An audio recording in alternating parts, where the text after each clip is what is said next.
Halo semuanya, bertemu lagi dengan aku Desi Ratnasari Borongandula. Kali ini aku mau menyapa semua teman-teman yang ada di sini. Hai semuanya, apa kabar semuanya? Salam Corona. Nah, kali ini teman-teman, aku akan membuat satu channel video untuk teman-teman semuanya berupa renungan singkat. Semoga renungan ini bisa menginspirasi teman-teman semuanya. Mohon amanah semua saudara-saudara saya juga dan saudara-saudara terkasih dalam Yesus Kristus. Kita like, komen, dan pastinya subscribe. Dan satu lagi, bagikan renungan ini kepada keluarga saudara-saudara sekalian. Semoga renungan ini memberikan makna dan memberikan masukan-masukan yang baik untuk teman-teman semua. Kali ini aku akan membuat video tentang renungan singkat mengenai komentar di dalam Facebook. Saksikan terus, dadah! Renungan singkat pada hari ini yaitu yang terambil dari 2 Timotius 2 ayat 24 sampai 26. 2 Timotius 2 ayat 24 sampai 26 saya bacakan untuk kita semua. Marilah kita membaca di tempat kita masing-masing. Sedangkan seorang hamba Tuhan tidak boleh bertengkar, tetapi harus ramah terhadap semua orang. Ia harus cakap mengajar, sabar, dan dengan lemah lembut dapat menuntun orang yang suka melawan, sebab mungkin Tuhan memberikan kesempatan kepada mereka untuk bertobat dan memimpin mereka sehingga mereka mengenal kebenaran. Dan dengan demikian mereka menjadi sadar kembali karena terlepas dari jerat iblis yang telah mengikat mereka pada kehendaknya. Facebook, siapa sih yang tidak mengenal Facebook lagi? Semua orang sudah menggunakan ini, mulai dari anak-anak, remaja, pemuda, bahkan orang tua pun sudah menggunakan Facebook. Tidak salah, aplikasi ini tidak salah jika kita gunakan dengan baik. Saya pernah berdebat dengan seseorang di Facebook. Salah besar. Entah mengapa bahwa saya merasa berkewajiban mengoreksi pemikiran seseorang yang tidak saya kenal mengenai topik panas yang tidak ada habisnya. Yang tersisa hanyalah caci maki, hatinya menjadi sakit, dan hilangnya kesempatan menjadi saksi yang baik bagi Tuhan Yesus. Hanya itu yang diperoleh dari akibat marah-marah dan caci maki yang dilontarkan oleh setiap hari di dunia maya. Seorang ahli etika menjelaskan bagaimana banyak orang keliru dengan menyimpulkan bahwa marah-marah merupakan cara yang umum untuk berdebat. Nah, Rasul Paulus menasihati Timotius dengan peringatan yang sama. Katanya, hindarilah soal-soal yang dicari-cari, yang bodoh dan tidak layak. Engkau tahu bahwa soal-soal itu menimbulkan pertengkaran. Sedangkan seorang hamba Tuhan tidak boleh bertengkar, tetapi harus ramah terhadap semua orang. Nasihat bijak Paulus yang ditulis untuk Timotius dari penjara Romawi diberikan untuk mempersiapkan seorang gembala muda dalam mengajarkan kebenaran Allah.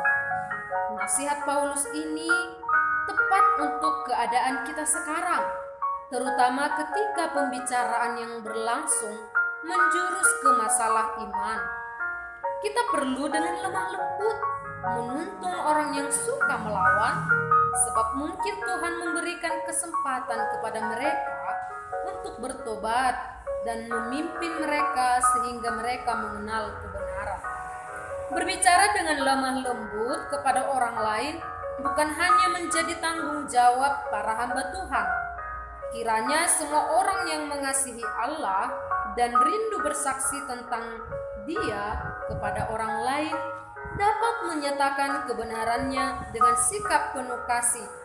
Kiranya setiap kata yang kita ucapkan dan kita tuliskan senantiasa dipimpin oleh Roh Kudus.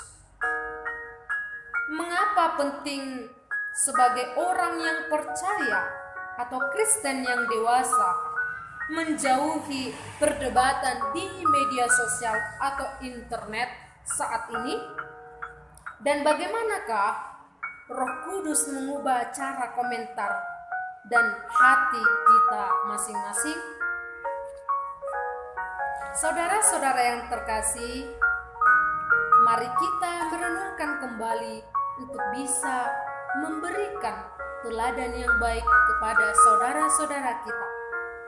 Allah Bapa, ketika aku berbicara kepada orang lain tentang kebenaran-Mu atau tentang hal-hal lainnya, kiranya hati dan lidahku diwarnai oleh kasih-Mu.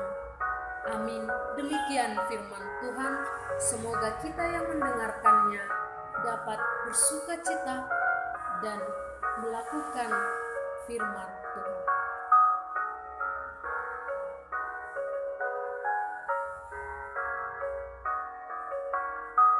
Gembala muda dalam mengejarkan kebenaran Allah. Nasihat Paulus ini tepat untuk keadaan kita sekarang, terutama ketika pembicaraan yang berlangsung menjurus ke masalah iman. Kita perlu dengan lemah lembut menuntun orang yang suka melawan, sebab mungkin Tuhan memberikan kesempatan kepada mereka untuk bertobat dan memimpin mereka sehingga mereka mengenal kebenaran. Berbicara dengan lemah lembut kepada orang lain bukan hanya menjadi tanggung jawab para hamba Tuhan. Kiranya semua orang yang mengasihi Allah dan rindu bersaksi tentang Dia kepada orang lain dapat menyatakan kebenarannya dengan sikap penuh kasih. Kiranya setiap kata yang kita ucapkan dan kita tuliskan senantiasa dipimpin oleh Roh Kudus.